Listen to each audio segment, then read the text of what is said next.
Today we are going to see about design thinking based class on varicose veins. Before entering into the topic, let me explain what is varicose vein.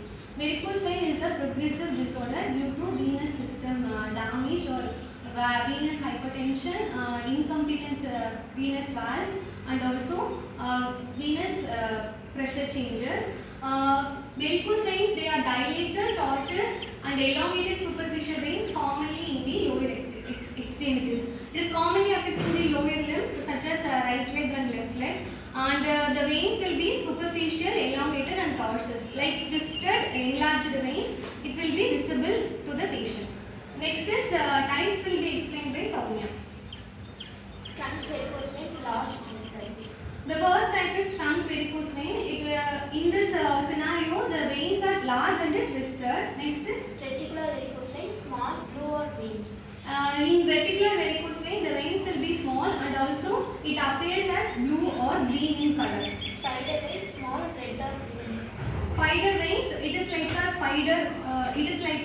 spider web structure and also small, appears in red or blue color. Pelvic varicose vein, painful. It usually occurs in the pelvic region due to obesity or pregnancy. It will be very painful.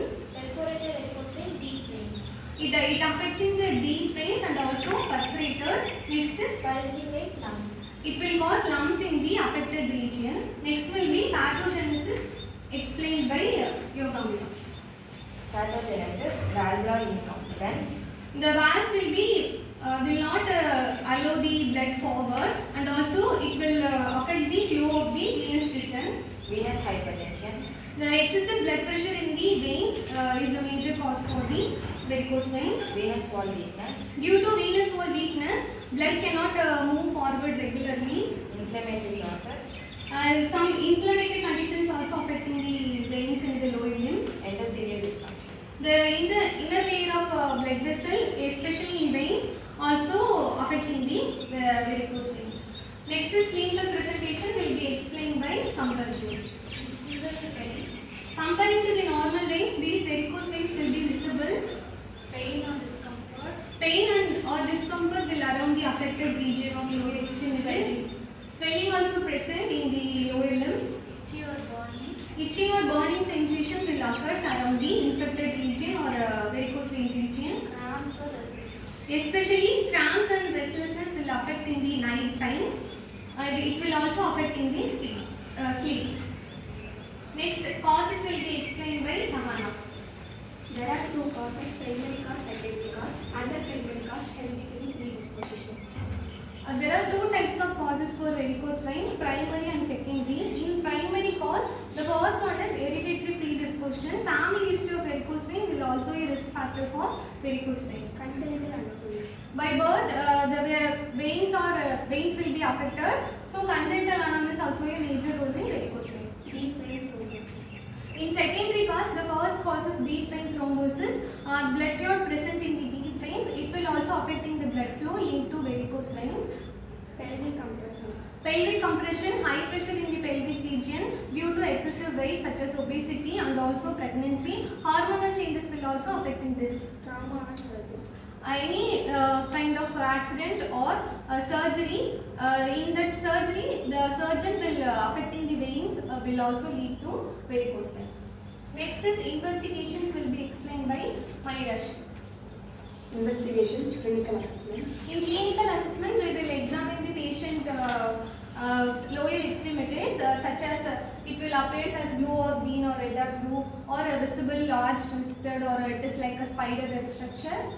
CT, MRI, venography. Venography is CT venography is the visualization of lower extremity veins with the contrast dye will be injected in the IV. Under the computer tomography guidance, it is called CT venography. If it is under the guidance of magnetic resonance imaging, it is called MRI venography. End of the day, we will imaging the large twisted veins in the lower extremities. Next is duplex ultrasound. It will give the clear image of blood flow and also veins images in the ultrasound. Next is Photoplethysmography. Photoplethysmography, it is like a smartwatch device will be attached to the patient and it will record the blood flow to the veins.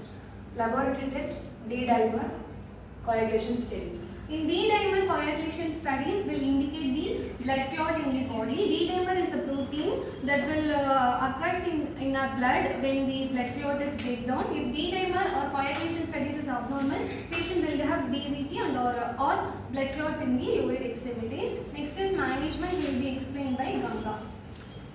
Management, high ligation and stripping. High ligation and stripping. In this surgical procedure, flexible stripping wire will be inserted in the large twisted veins in the lower extremities.